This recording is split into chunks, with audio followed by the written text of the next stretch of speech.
So eto na nga po mga idol, Creamline Cool Smashers, nagkaroon ng exhibition match kontra sa kupunan ng Canada. CCS nakapalag sa Canada. And bago natin yan ipagpatuloy kaibigan, huwag niyo po munang kakalimutan na i-like at i-subscribe ang ating YouTube channel. And then pahita rin ng notification bell. Maraming salamat po. Well mga kaibigan, sa naging tour nga po ng CCS at nagkaroon din ng exhibition match kontra sa kupunan ng Canada, ay maganda po ang pinakita ng Creamline mga kaibigan. Doon nakita naman natin sa ilang mga updates mga kaibigan, no, ay talagang matatangkad po ang mga player ng Canada. Pero it doesn't mean na hindi nakapalag ang Creamline Cool Smashers.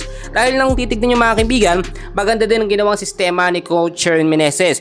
Pinaglaro niyo at binigyan po ng oras ang mga bench player ng mga Creamline, which is another exposure yan para mahasa po ang CCS. Nakita nyo naman mga kaibigan, hindi lang basta-basta champion team ang CCS, no. Yung mga training, mga exhibition match nila, talagang ginaganap minsan sa ibang bansa pa po mga kaibigan.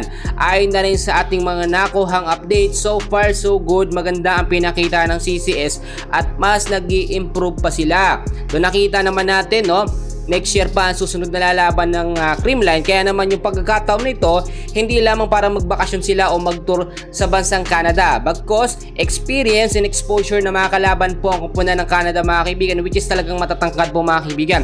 Ang dami rin nagsasabi mga kaibigan na ang starting 6 lineup ng CCS, no, ay dapat mas palakasin pa ni Coach Sherwin Meneses. Para sa akin mga kaibigan, basta nandyan ang mga star player ng CCS, wala nang problema po mga kaibigan.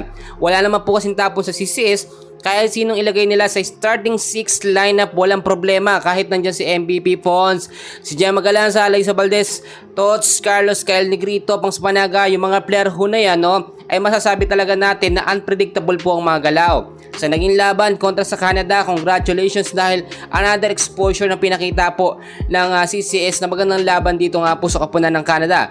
May mga ganap din ang CCS, which is hindi lamang exhibition match ang kanilang ginawa. Nag-enjoy din sila mga kaibigan at naglibang din po kasama ang buong CCS team. So narito yung lang mga update mga kaibigan, panoorin natin mabuti kung paano po sila nag-enjoy, no, at sinulit yung pagkakataon na nagsimula pa noong December 19 at patatapos yung kanilang pag-enjoy hanggang December 29. Ito yung lang kaganapan mga kaibigan. Maraming salamat.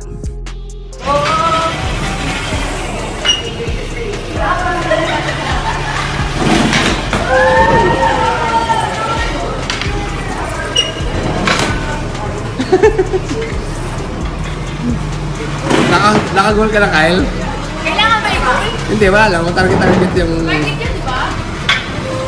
Dapat kita... Nasa snowy lang kasi Patsy.